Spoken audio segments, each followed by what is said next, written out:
ఇంత డైలాగా? అందుకే cinema. Hi, అసలు స్క్రీన్ ప్లేలో డైలాగ్స్ ఎలా రాస్తారు బేసిక్ వెర్షన్తో చెప్తా. అసలు డైలాగ్ అంటే ఏంటి? డైలాగ్ అంటే ఒక క్యారెక్టర్ మాట్లాడటం. అది మాకు తెలుసు అంటారా? ఓకే ఓకే, మాట్లాడటం అంటే ఏదో కథలు చెప్పడం కాదు. ఒక ఎమోషన్ గురించి కానీ, ఒక క్యారెక్టర్ గురించి కానీ, లేదా మన స్టోరీని ముందుకు నడిపించేలా ఉండాలి. కొన్ని కన్సిడర్ చేయాల్సిన పాయింట్స్ చెప్తా.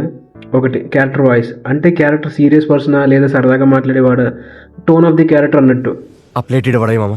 ఇగో సర్రమని పాక్కుంటూ రావాలి. పడేసే అమ్మాయి ఏం ఫీల్ ఉన్నది మామ. Second point, short and nature. పేజీలు ఎక్స్ప్లెయిన్ చేసేలా కాదు, షార్ట్ అండ్ క్లియర్గా ఉండాలి. అంటే గన్ షాట్లో ఉండాలి. ఏం చేస్తుంటావని అంటున్నాను. నేను ఫోటోగ్రాఫర్ అంకుల్. నువ్వు బుక్ రాస్తున్నావు. ఇంట్రెస్టింగ్. టైటిల్ ఏంటి?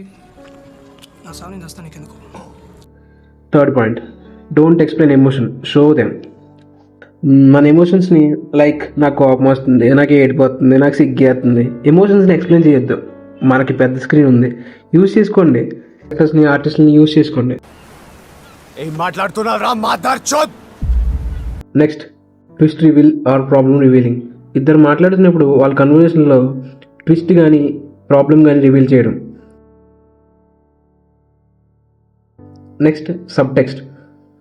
అంటే ఒరిజినల్ ఫీలింగ్స్ని దాచి ఇండైరెక్ట్గా ఎమోషన్ని ఎక్స్ప్రెస్ చేయడం.